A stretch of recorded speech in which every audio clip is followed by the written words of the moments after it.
नमस्ते दोस्तों, आप सब कैसे हैं। आशा करती हूँ आप सब लोग बहुत अच्छे होंगे। मैं एक देवी पचरा गीत लेकर आई हूँ, आप लोग सुनिए और जैसे भी लगे कमेंट करके ज़रूर बताइएगा हमारा पचरा गीत कैसे लगा। तो चलिए हम आपको गीत सुनाते हैं।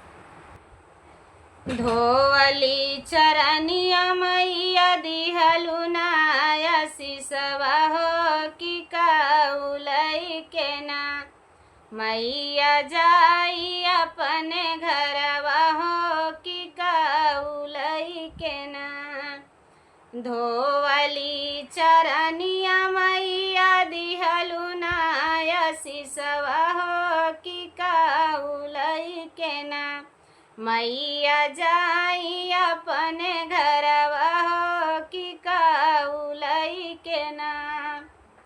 धनवा त देबै बेटी लूटी पाटी जई है हो सजहो बीरनवा देबैना हो बीरनवा देबैना तोहरे पीठी कई ढकनवा हो बीरनवा देबैना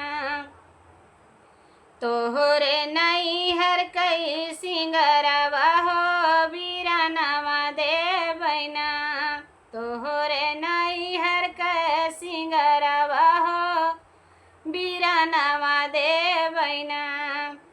पूजली चरनिया मैया दिहलु नाया सिसवा हो कि काउलई के ना मैया जाई हम झोपड़िया हो कि काउलई के ना। पूजली चरनिया मैया बोलली जय जय हो कि काउलई के ना मैया जाई अपने घरवा हो कि काउलई के ना। गहना त देबै बेटी लूटी पाटी जई है हो सेनुरवा देबैना हो सेनुरवा देबैना तोहरे उमर कई सहरवा हो सेनुरवा देबैना तोहरे मांगी कई सिंगरवा हो सेनुरवा देबैना। गहना त देबै बेटी लूटी पाटी जई है हो सजनवा देबैना तोहरे उमर कई सहरवा हो सजनवा देबैना तोहरे मांगी कई सेंदूरवा हो सजनवा देबैना तोहरे मांगी के सिंगरवा हो सेंदूरवा देबैना।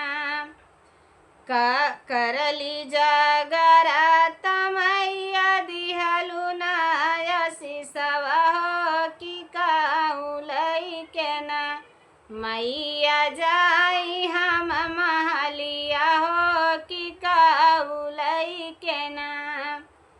करली जागरात मैया दिहलु नाया सिसवा हो कि काउलई के ना मैया जाई हम महलिया हो कि काउलई के ना।